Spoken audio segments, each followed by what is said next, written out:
Hi, I'm Valerie Engelhardt, and in this video, we are going to experiment with this Artist Loft Marseille. It's a flat brush, but it's incredibly textured. So I picked this up years ago. Look, it's really stiff. I got it from Michael's because I was new to watercolor and I thought, oh, maybe this will help me with fur texture. And I don't really use it. So I thought, well, let's play with it today, see what kind of marks we get, and I'm gonna try and paint a flower with it. One thing I do not like about this brush is the way it feels. It's kind of, the handle's sticky, and it was like that when I bought it. And even now, the tactile nature, ugh. But let's experiment and check out the bristles. So they're synthetic, they're really stiff. Let's just see what kind of marks we get. Let's start going flat. Got some really nice organic looking stripes. Let's go straight down.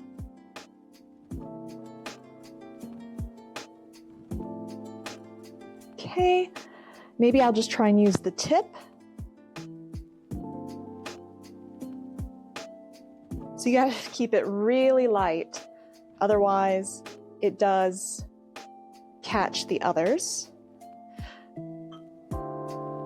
Let's see. Go from the side, I'll do this side. Light pressure, heavy pressure and lift, light pressure,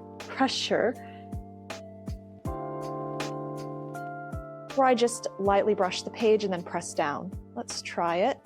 So I did that sideways, let's do it this way. Light pressure, heavy, light, heavy, light, heavy. Okay, so that makes a pretty cool texture.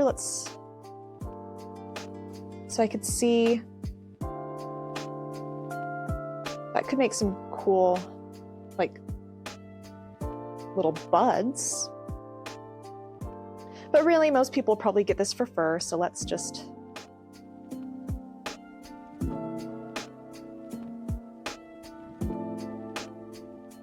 short, quick, light dabs. So I do have quite a bit of pigment that was released right here. So if I come in with a very wet brush, you might just want to tap it off real quick, and even then, I'm still getting quite an offload. So maybe this is better for dry brushing, or if you're about to work on your project, do it on a scrap a few times and then move on to your project. So that's good. I mean, so that's what it would look like after getting all the excess moisture out, which is pretty nice, but like I said, that doesn't really work for how I paint, but this is pretty nice too. I could see where this would be really useful for someone who wants to do a lot of like fur texture.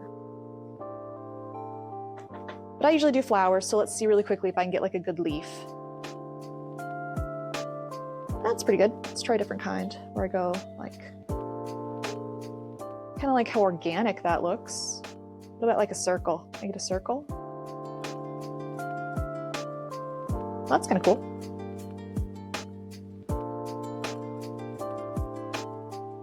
So this one is just a lot of fun to just play with and see what kind of marks you get. So let's move on and try painting a flower. All right, I've got a new piece of paper ready to go. I have cut a segment of Arteza Expert watercolor paper, and I'm gonna paint a mountain cornflower. And I've picked this flower because the petals are kind of thin and spindly and wiry, which I thought would go well with this brush. And they are growing all around my house right now.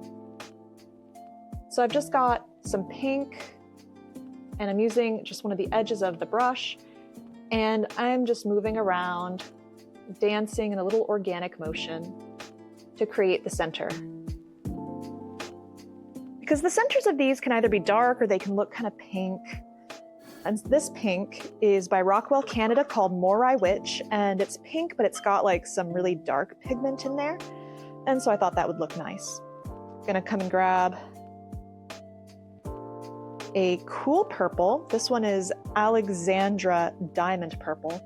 I'm gonna tap it over here really quickly. Ooh, that's really heavily pigmented. And I don't want it to be so dark, at least not yet. Okay, let's see. So the petals are really thin and then they kind of like brush out. So let's see. And I'm gonna connect it to the center to get some leaves. So this and then brush out. Oh yeah, that's good.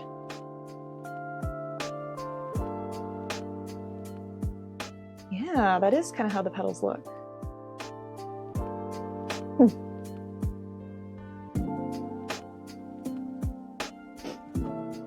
And so I'm just going around and I'll try and show this a little bit better. So going with my brush, and I'm starting just at a little tip, drag that tip out, giving a little more pressure to widen it, and then I'm flicking it lightly to the side so I get that bristle. So do it again. Light on the side, a little more pressure, twist the brush, flick. Pick up more paint, on this side, and flick. Oh, that one came out a little too thick. I used too much pressure. That's okay. After all, this is just a loose stylized flower. I'm just looking to have fun with my brush, not doing anything really serious. The center is usually pretty dark, so I'm gonna pick up more of that paint. I'm gonna dab the excess moisture, and I'm just gonna dance it in the center because the center is still wet, but it's not super wet, so the pigment won't spread too much, which is what I want. I want like a nice, smooth transition between that dark purple and the pink. All right, so now let's just add in the stem. I pick up, this is Tree Sprite. I like it because it has some purple in it. And I'm just gonna use one of the little fine areas and lightly put in a light stem. Now up at the base, cornflowers have like more bulb area. So I'll just add that in right here. Again, doesn't need to look exact, just having fun and a representation. And then they have pretty big leaves.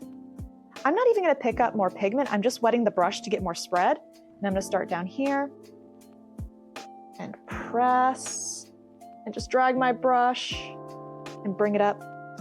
It's a little too light, so I will pick up more pigment this time.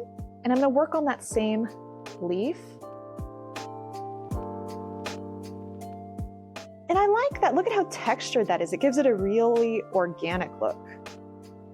I'll do it the same on the other side.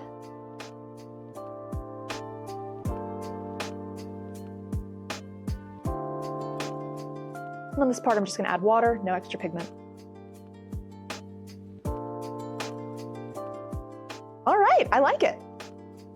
So here's our loose cornflower, painted with this flat textured brush. So I hope you liked this video. If you want to see more like it, let me know in the comments and subscribe because I post videos every Monday and Thursday. So thanks so much for joining me. I'll see you next time. Bye.